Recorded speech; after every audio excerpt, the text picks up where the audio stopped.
Welcome to On the Brink Radio with Jeff Wefferson. This is episode number 96, being recorded here on Great Barrier Island. I'm not seeking out my usual noise-free environment for this show, for a very good reason. This show is the second in my series about human psychology and related issues.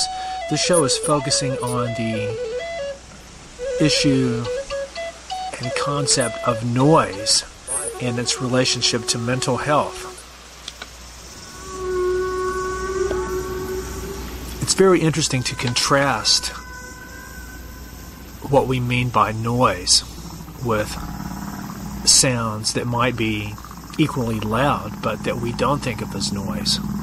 It's interesting to contrast sounds that are natural, that are made by animals or plants or people using their own biological technology versus the entire spectrum of anthropogenic technological sounds made by machines, devices, motors,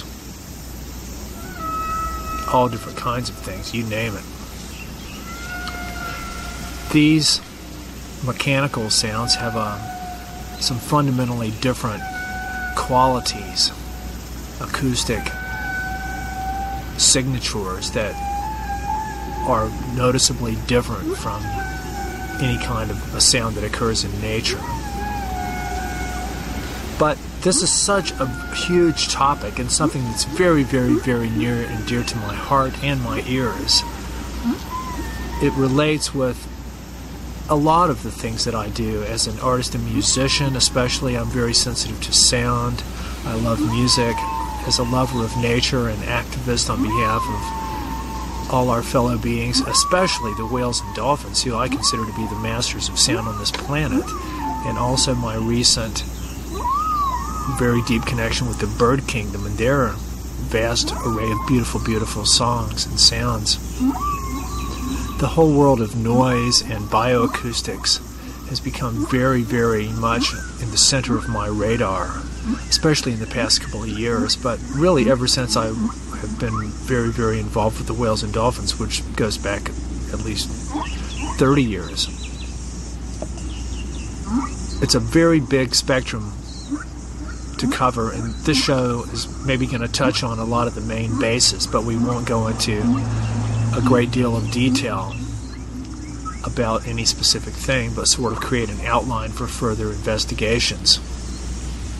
This is an interesting place for me to be recording this show. I'm here on Great Barrier Island, sitting on the deck outside of my little guest cottage, which is the closest place I have to a home really since I left Colorado around 1990. This little guest house, courtesy of my beautiful, beautiful friends John and Peggy and Garlic, who are away on the mainland of New Zealand for another week.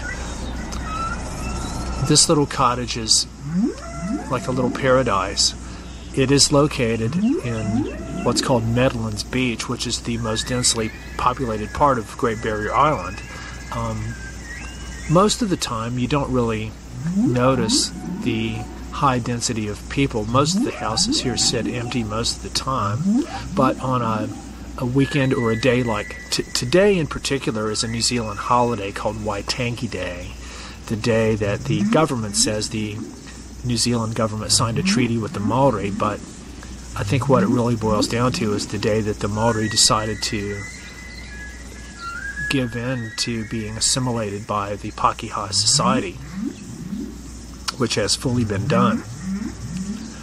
At any rate, it's a public holiday, and there must have been, even though it's only about 2 p.m., I've probably heard at least 50 or 60 planes this morning, which is by far the most I've ever heard in one day here. It sort of died off now, but it might pick up again later, or probably on Sunday when everybody has to go back. But an unbelievable number of planes, and these are small twin-engine propeller planes that fly right over Medlands Beach here. So this plane noise has been probably the single greatest source of anthropogenic mechanical noise in my acoustic environment. Definitely for the 9 weeks that I spent here 2 or 3 months ago, and during the past week that I've been here on this visit.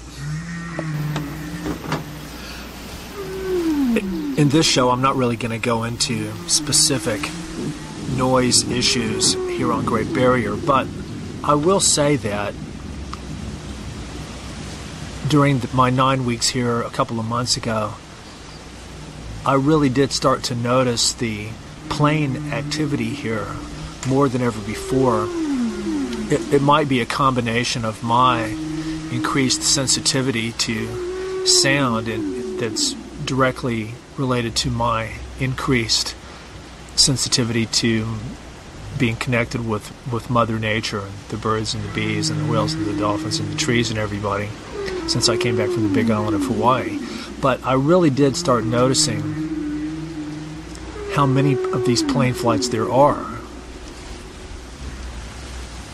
and that they fly, most of them tend to fly directly over where I am.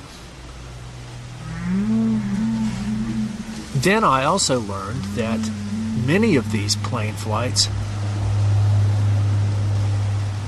are only carrying a very, very small number of passengers, maybe even 1 or 2 people. So this is a plane that could theoretically carry 40 people or more, making a 100-kilometer journey from Auckland to bring 2 people here, and making a vast amount of noise over the most densely populated area of this island. Now, as I said, today is an exception. There was, like I said, I've probably literally heard 50 plane flights today, and the day's only halfway over. So, but this is a public holiday when everyone comes out here. But in general, I sort of made a pretty accurate calculation that during the 9 weeks I was here a couple of months ago, I probably heard over 1,000 plane flights that totaled approximately 72 hours of time, during which a significant level of plane noise was on my acoustic radar. And I'm not even talking about when you could hear it but just barely. I'm talking about the period of time when you've already been noticing that it's there, but when it becomes a significant artifact in your acoustic environment.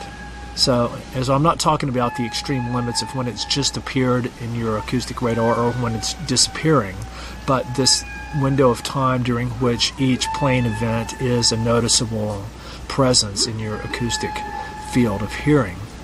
So that's pretty unbelievable, to have actually 72 hours of time out of 9 weeks when I'm hearing a significant amount of plane noise. And this doesn't even include all the other sources of noise, which are not insignificant depending on how many people are here and what they're doing.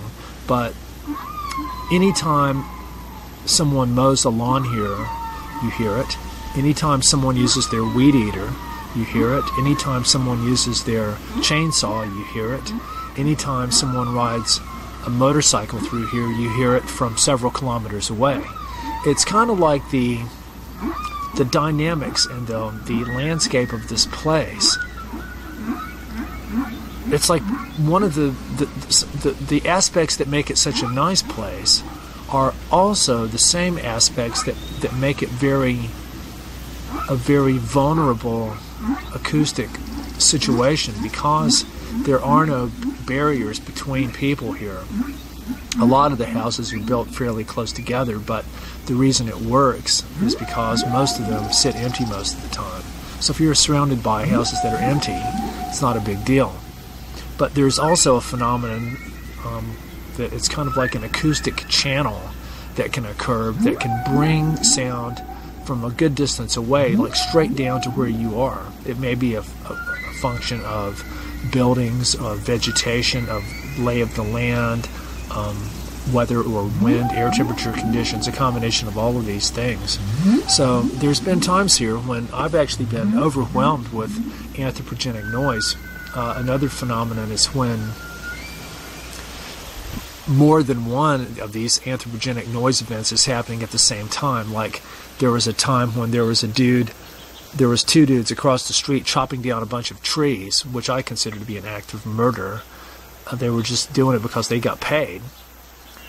These trees had been there for 10 or 15 years or more, home of many, many, many birds, and they just came and chopped them down one day because the owner of the property, who was a dude that possibly has visited here, but not more than 10 years ago, but he owns the land, never has lived here, never spends any time here, but he just decided he wanted to pay somebody to chop these trees down.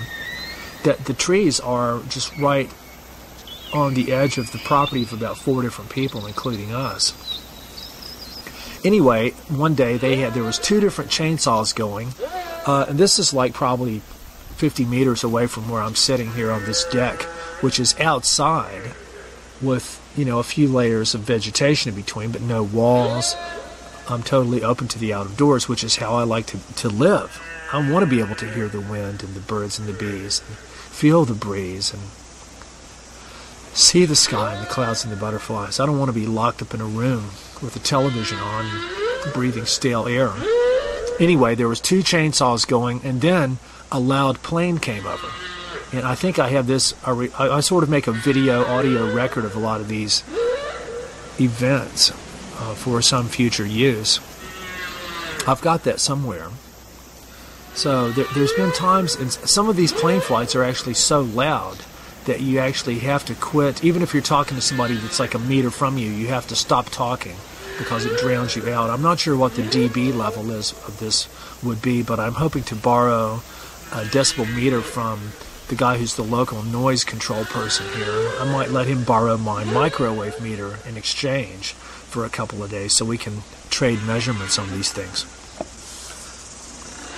We live in a world of sound and light. Those are our 2 primary channels of sensory information exchange. Humans are probably more highly visual creatures, but sound is pretty much equally important. We could spend several shows actually talking about hearing and sound and vision and light and the way that we process these forms of energy or radiation, create meaning and perception from them, and share, communicate. But it's interesting to note, just talking about sound, that, like I was saying before, sounds created by human technologies. As you can hear right now, some automobiles, and I think that was a quad, just came down the street. These anthropogenic technological sounds have a different quality from natural sounds. Natural sounds, and again, this is going to be a generalization, that you can probably also hear the locusts or cicadas here, which is, I think it's a very beautiful sound, and they can be quite loud, but I've never thought of it as a noise. Whereas pretty much any sound from any kind of human machine, to me, is a noise. Which I was just reading a few articles about the psychology of noise, and one of the definitions of noise is a quote-unquote an unwanted sound. So that's a pretty wide definition there. That's not talking about any kind of qualitative aspect of the sound, what it is. It's just talking about whether you want to hear it or not, which is important. But in a way, it's similar to the way that a gardener or a farmer defines a weed. A weed can be a beautiful wildflower. It just depends on if it's where you want it to be or not. So it's totally relative, totally arbitrary to whatever people decide that they want to think or feel about this sound or this plant or a species of life, for that matter. If it's invasive, if it's in a place where people don't want it, or if they think there's too many. So that's another really big issue here in New Zealand, is the idea of invasive species But I'm always the first to say, and many people will admit, but they don't really take it to heart, that by light years of orders of magnitude, humans are the most invasive species on this whole planet. In fact, the only reason that any other species has become invasive is because of us. But yet this is subject for yet another show. I just wanted to say that this coming Monday, which I think is the 8th or 9th of February, I'm going to be interviewed on the radio station here on Great Barrier Island. It's called Aitea FM at 4 p.m. by a woman named Sharon Beck, who does this afternoon show, but she's also one of the animal control officers here on Great Barrier. So we're going to talk about a lot of different things. And I'll bring up some of the stuff about the noise and things like that. So tune into that if you can. I'm also going to be talking about the Maoris dolphin and the situation with them here in New Zealand, and how the Auckland Council recently, just in the past day or two, attempted to address this issue. Yes, this is the same Auckland Council who has just a few months ago decided to invest $180 million in a new facility to manufacture this deadly poison called 1080. But that's something we'll also talk about on Monday's Aitea FM show.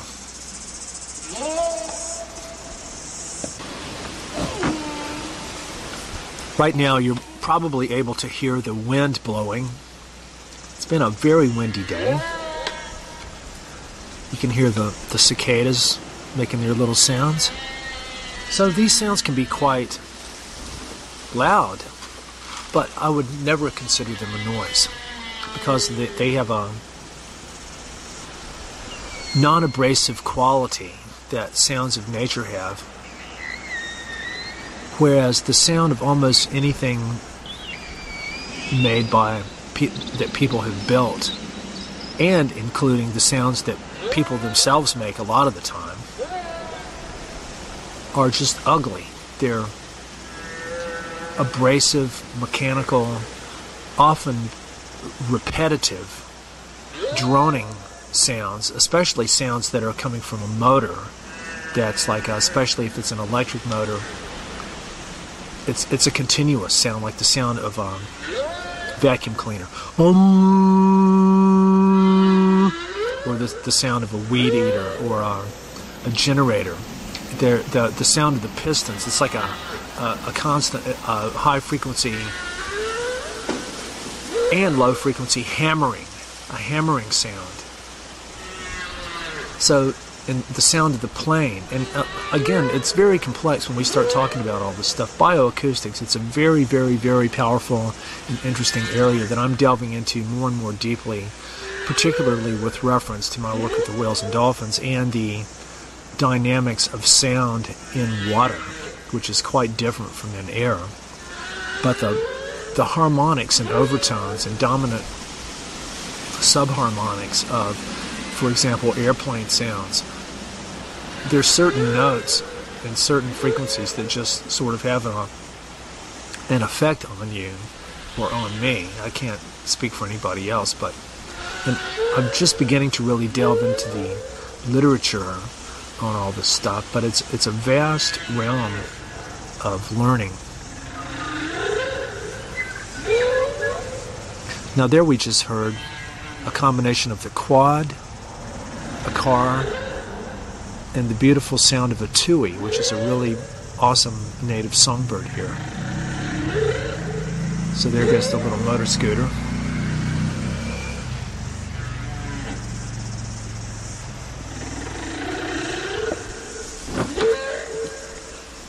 Technological sound is one of the salient aspects of living in an industrial civilization, especially an urban environment, a city, which I really have a low tolerance for.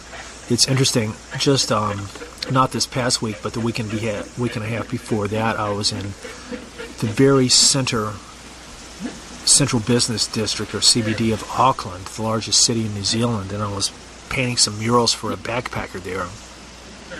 This backpacker is located right on what has to be probably the busiest street in Auckland. It had a pretty massive amount of traffic 24 hours a day. It must have been a sort of artery that one of the highways that passes through the city turns into the street. So anyway, even at its quietest in the wee hours of the morning, there would still be a pretty large volume of traffic that was probably 30 or 40 meters from my room. And in the daytime, when I would be out on the back deck painting, there was pretty much a perpetual cacophony of assorted construction noise. They had just decided to renovate what used to be a grocery store that was right next door.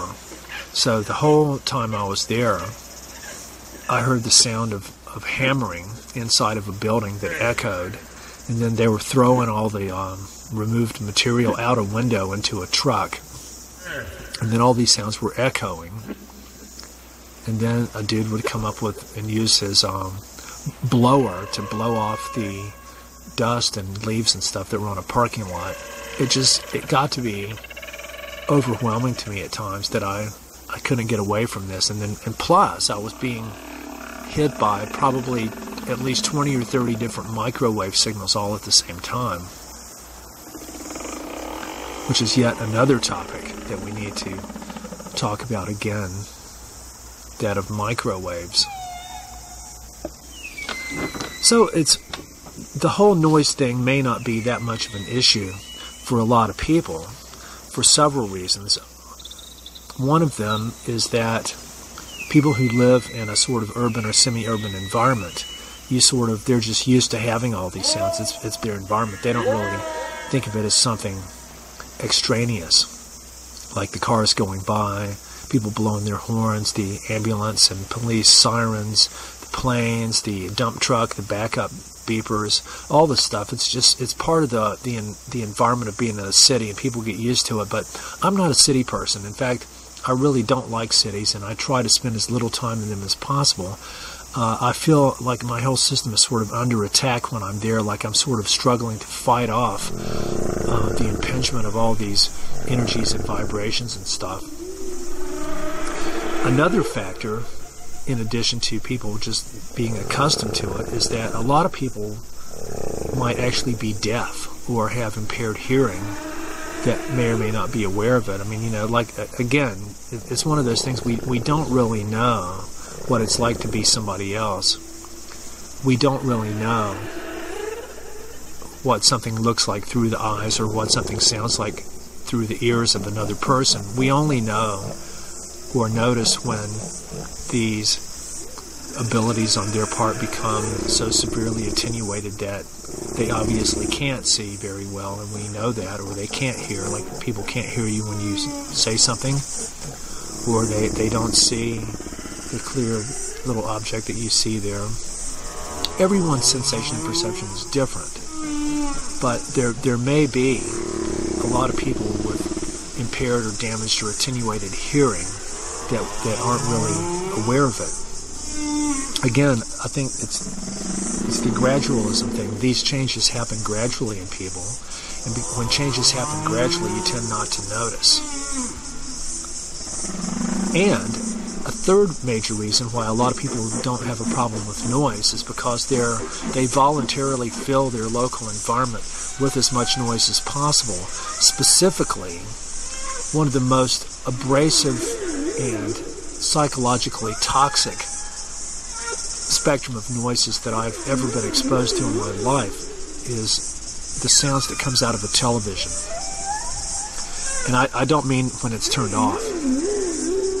When a television is turned on and someone's got it on a broadcast channel, I'm not talking about necessarily a movie or something like that, but when broadcast TV is on or broadcast radio, the sounds that come out of there I would classify as a Class A psychological warfare neurotoxin that is actually very damaging to one's mental, physical, physiological, psychological and spiritual health.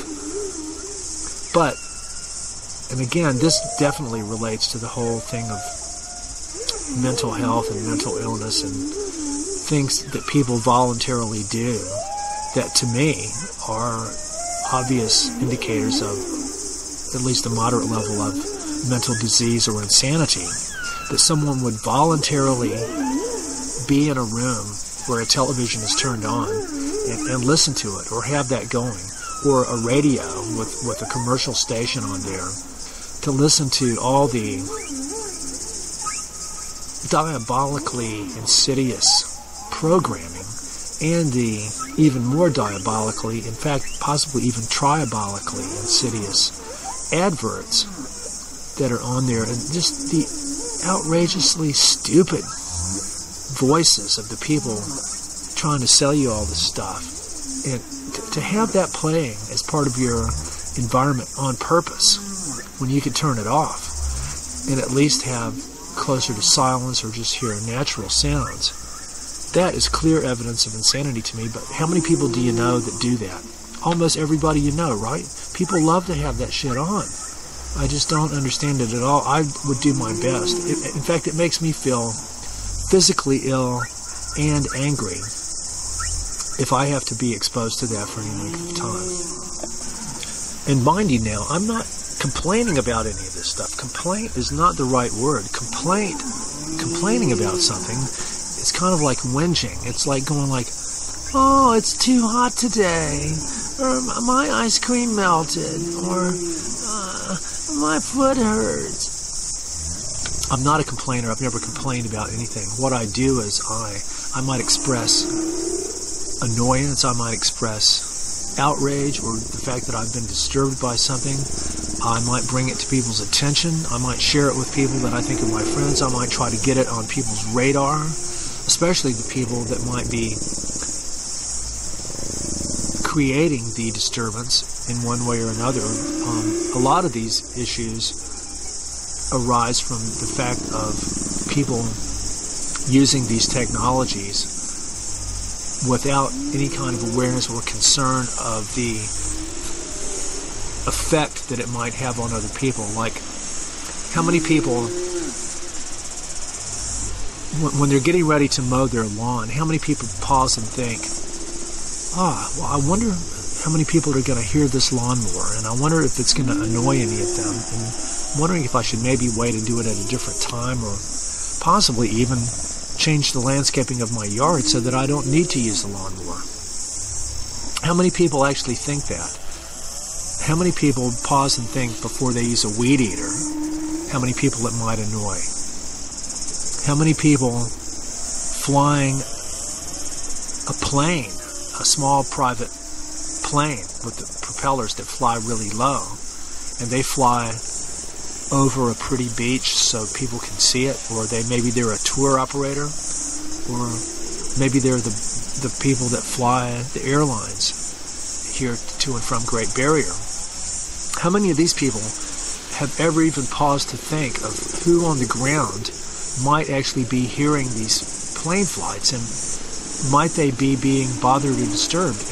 And not only people that might hear it and be disturbed, but all other life forms, plants and animals. Especially, we don't think of plants as having hearing per se, but they are surely extraordinarily and exquisitely sensitive to all the forms of energy and vibration and radiation that animals are perceptive of too. In fact, Jeremy Narby, who I consider to be a very top sort of anthropological, sociobiological researcher, in his excellent book called Intelligence in Nature, he has a chapter about how plants aren't like brains or nervous systems. They actually are a brain or a nervous system, which is a very, very, very interesting hypothesis in itself. So whenever we're talking about anthropogenic noise, we've got several different parameters to consider. We've got sort of like the density or the number of different that you might be experiencing at any given time. You've also got the qualitative dimensions of each sound, which is the quality or acoustic spectrum of the sound itself. Its timbre, its tonality, its other sort of waveform characteristics. And then you've got the quantitative dimensions of the sound, which would have to do with the amplitude of the sound vibration, which is its loudness. But I think that both of these, the qualitative and quantitative aspects of the sound and the density of the sound sources at any given time, all relate to what you might call the bioacoustic toxicity of the noise pollution.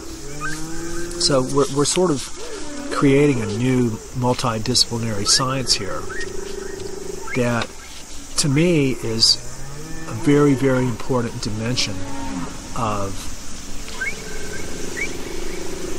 my attempt to live in the natural world and to regain my own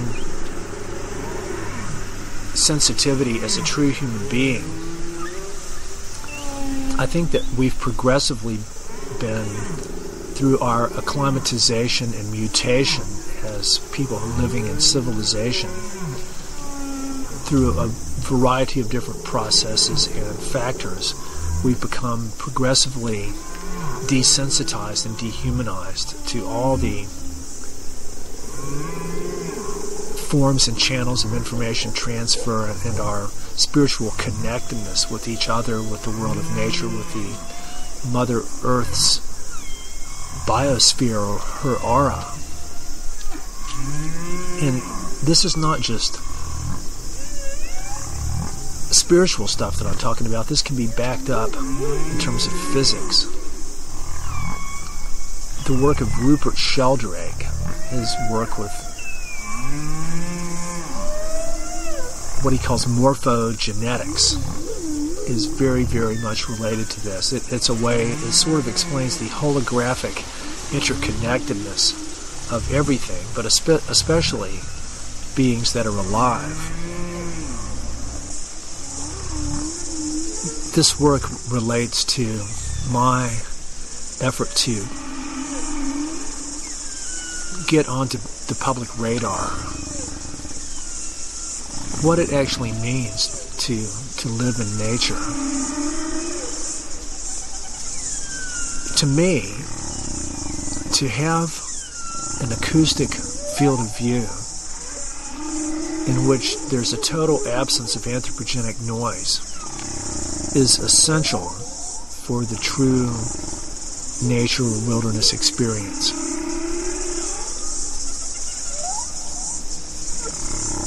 And I'm not talking about silence. I'm talking about an acoustic landscape where you're only hearing sounds of nature. You're not hearing cars driving past. You're not hearing people shouting. You're not hearing people's telephones ring. You're not hearing planes overhead or bulldozers or dynamite explosions or anything like that.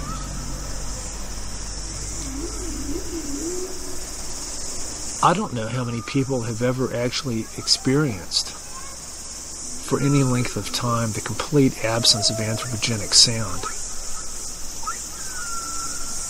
Because you've got to go pretty far out of your way to get to a place where you can experience that, and it's becoming harder and harder to do. Even in the most remote parts of the outback of Australia, and in Tasmania, on the South Island of New Zealand, even in these very remote places, you can still hear a jetliner pass overhead. Fortunately, some of these places aren't on a major flight path, and a lot of times you might see the plane but not hear it. Ultimately, I'm really speaking for myself here. I'm not trying to project my own sensitivities and my own value frame of reference onto other people. I'm just saying that for me, an environment that's clear of anthropogenic noise is essential for my own proper mental functioning. I can really observe in myself the stress level and annoyance level that accumulates whenever there's too much anthropogenic noise. And I've really been able to study that in myself here at this exact location on Great Barrier Island, especially during those 9 weeks when I was really logging all the plane flights and stuff like that.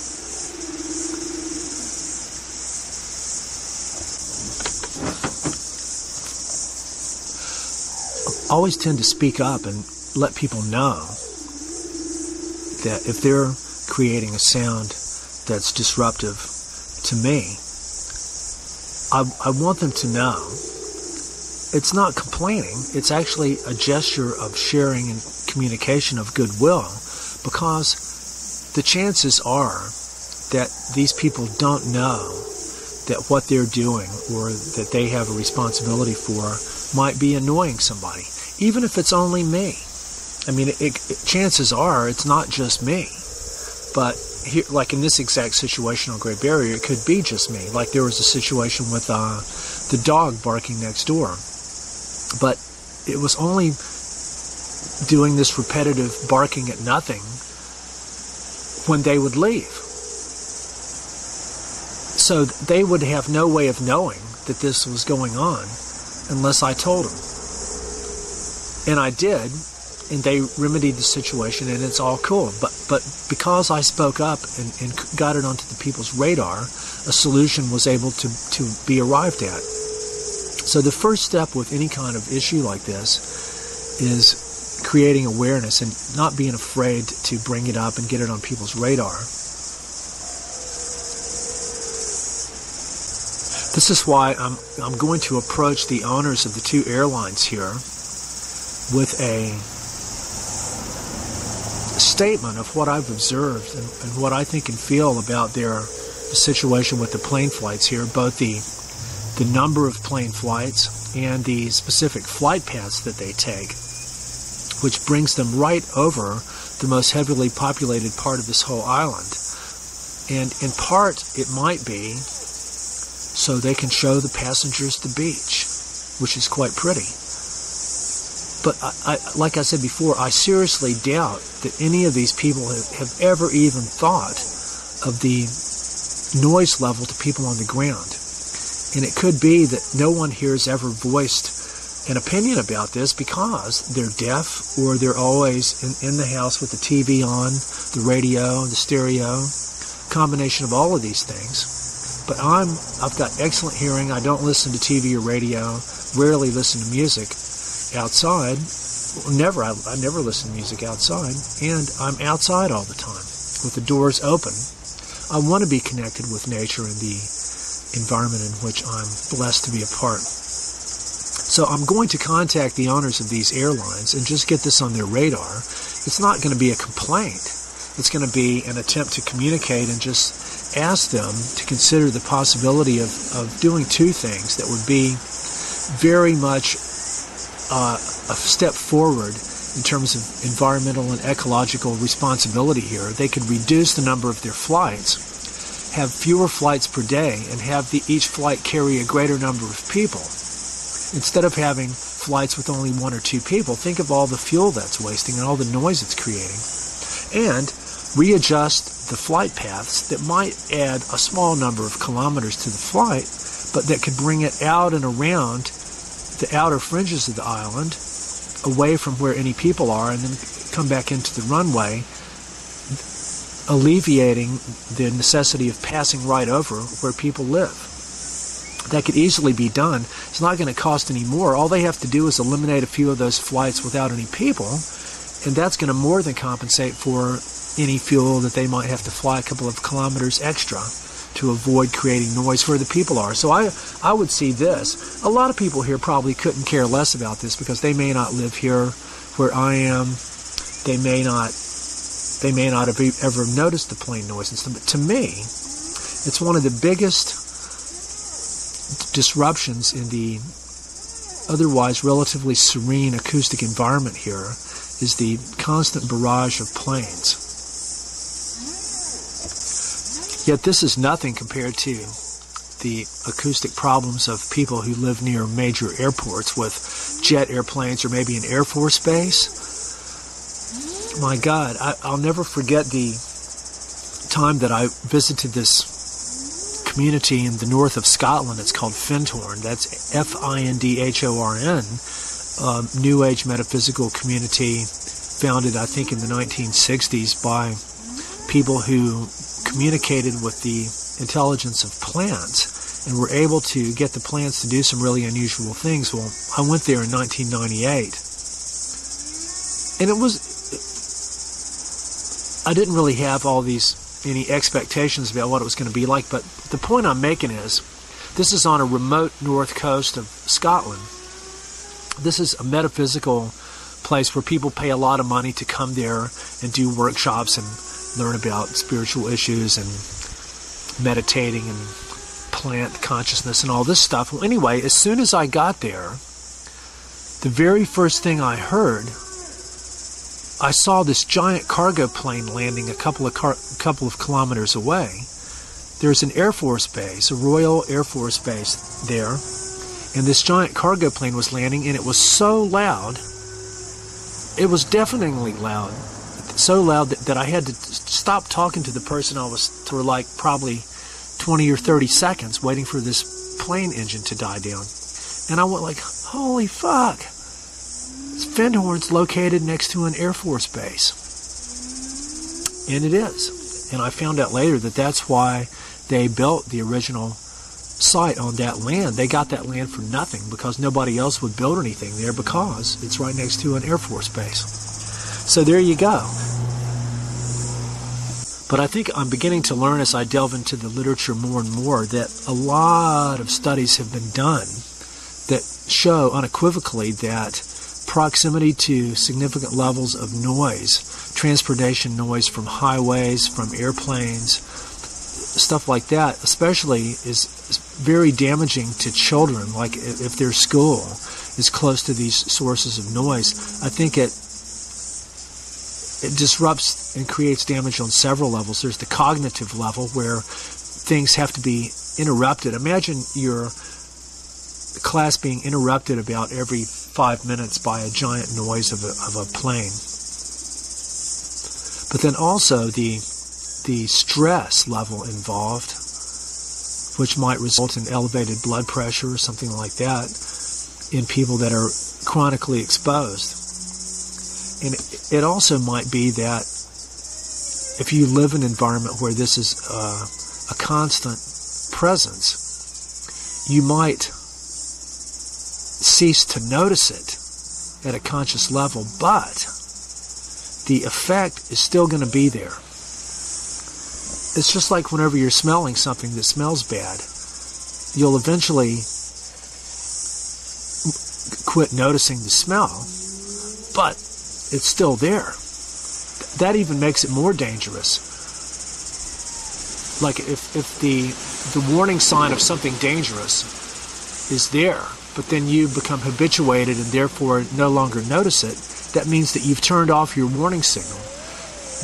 The reason something smells bad or it sounds harmful to you is because it probably is. There's probably a reason that things that smell bad, the reason they smell bad is because they might be harmful.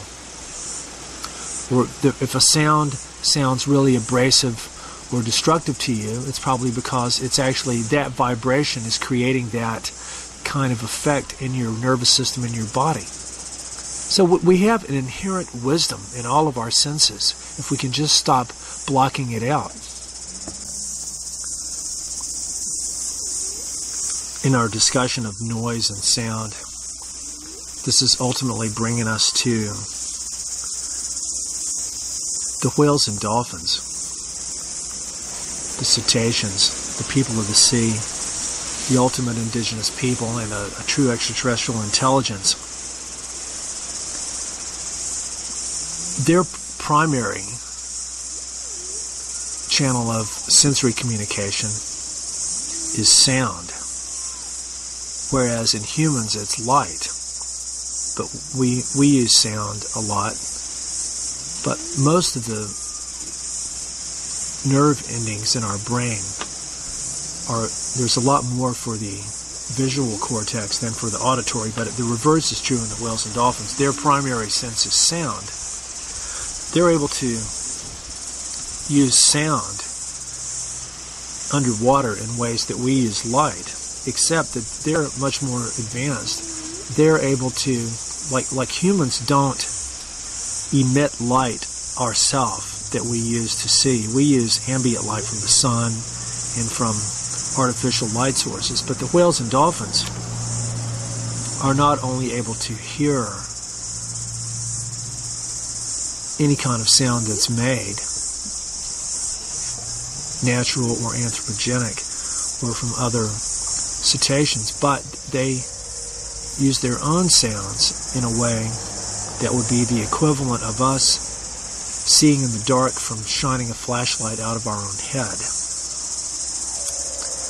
I think to call it echolocation is a little too oversimplified, but you get the idea. They're very sophisticated with sound and can have several different channels of sound information transfer happening simultaneously. But what we're concerned with for the purpose of this radio show is the putting it into this perspective of the anthropogenic noise. It's like my time here on Great Barrier Island. It's a relatively undisrupted environment, and the background noise level is so low that when there is a significant anthropogenic noise, you really notice it. I notice it, probably more than most other people. And I not only notice it, I create awareness about it. Not as a complaint, but to get people aware of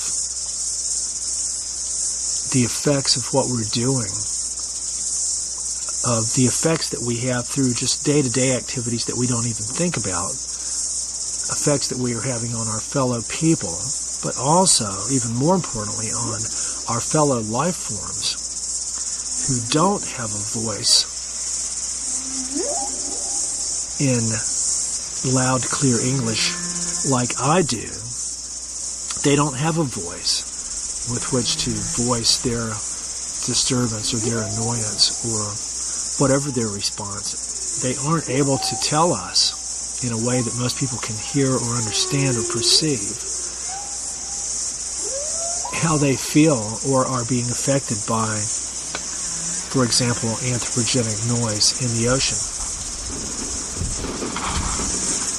And again, this is the subject for another whole show. I'm probably going to be doing a whole show that's sort of like an introduction to marine bioacoustics as part of my new series on UCY about the health of the ocean. We'll look at noise pollution or bioacoustic toxicity in the ocean. But one of the most important things to realize is that sound travels much more quickly and intensely in water than it does in air, because water is a denser medium and sound is a mechanical vibration. Or sound is the physiological effect of auditory perception of a certain category of mechanical vibrations traveling through air or other substances, or what we call hearing.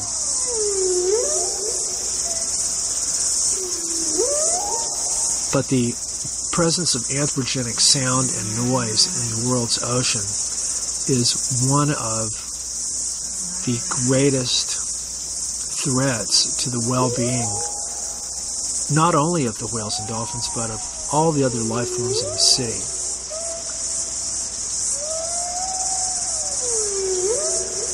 And the two greatest sources of sound pollution or toxicity are the similar technologies of different kinds of sonar systems and the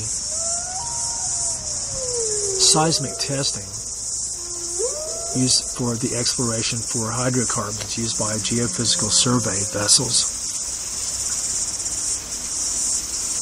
So that's a big part of my work with the whales and dolphins, is mapping out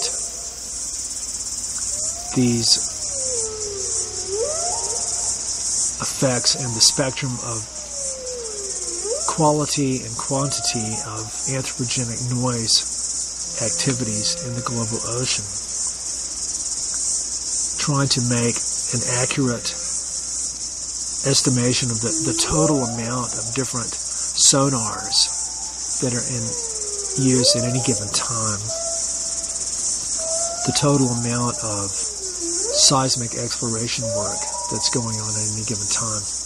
But you can easily see that these are just two of the most salient categories of sound, but then you've got many, many, many, many other different sources of sound and acoustic intrusion into the ocean. You've got, like, any kind of ship makes noise from its motors and propellers and stuff like that. You've got all the noise from the construction of and the operation of offshore drilling rigs. You've got the unbelievable amount of noise going on from deep seabed mining. Any kind of military hazardous operations or training or ordnance disposal, war games, anything like that. Just all the planes taking off from an aircraft carrier. You've got all the different kinds of research being carried out by the military and industrial organizations in the ocean, many of which are totally classified and we don't know anything about.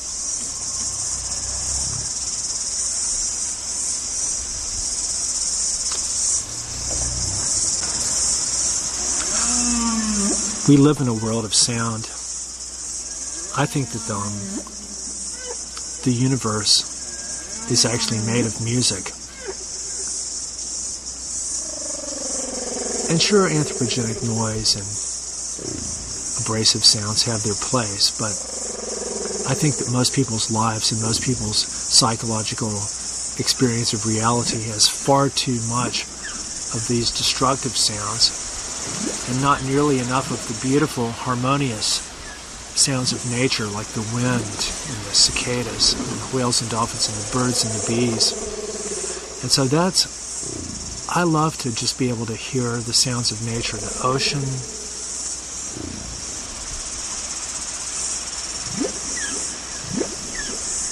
and it makes me feel very sad when my ability to hear the sound of a bird is blocked out by a car or a plane or a chainsaw. Or there's a phenomenon that I've noticed, probably literally hundreds of times. I'll be out in nature somewhere in the middle of nowhere, and I'll pick up my video camera to record the sound of a bird or some really cool, beautiful nature sound, and at that exact instant, the sound of a plane will appear from nowhere. It's uncanny how many times that's happened. So anyway, what I've tried to do with the show is just create some awareness, get people thinking about our acoustic environment, and to have some bioacoustic awareness, bioacoustic sensitivity. Every time that you're getting ready to engage in some activity that has the prospect of generating a significant sound intrusion on somebody else, think about it. Think about everything that you're getting ready to do that involves some kind of technology, whether it's driving a car, using an appliance, using a stereo or a TV, talking on your phone, using your chainsaw, your weed eater, your power tools, your skill saw, driving your motorcycle or your quad, all this stuff. Anytime you're going to, before you turn something on that's a human technology, pause and think about the acoustic aspect of the whole thing. How much noise it's going to generate, How long is it going to be generated for? How loud is it going to be? Who is going to hear it or be affected by it? And I don't mean just people. Think about what plants and animals might be within the perception range of these sounds and how their possible responses might be. If we all do this, I think that we all have the ability to reduce or attenuate our own acoustic impact on our fellow beings. But getting it onto the radar is the first step. I really think that it's not mentally healthy to be oblivious to anthropogenic noise. Like I said before, even if you don't notice it, it's still there. Even if you think that it's not having an effect on you, it still is at a subconscious or subphysiological level.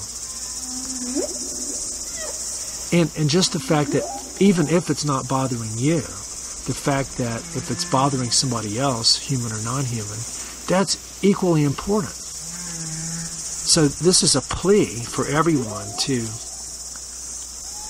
be aware of any noise that you're creating and do your best to try to reduce it. It's one of our many footprints or impacts that we have the ability to reduce if we just are aware of it and decide that we want to make changes in that direction. When we've attenuated the anthropogenic noise in our environment or find ourselves in a place where we do have only the sounds of nature, you stay there for a while.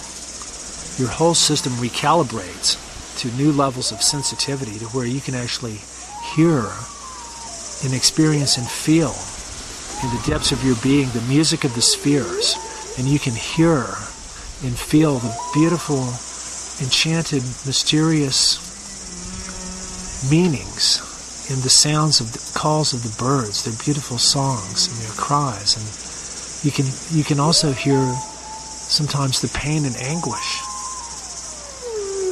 from Mother Earth. And you hear the calling of the wind and nature's symphony, the beautiful music of the whales and dolphins. Ultimately, that's my goal as an artist and musician, is to try to convey the sense of wonder, the beautiful universe that we're blessed to live within, and to try to inspire all of my fellow beings, especially the humans, to love one another and to do unto others as you would have them do unto you. This is Jeff Wefferson signing off on the Brink, show number 96. Please tune in again next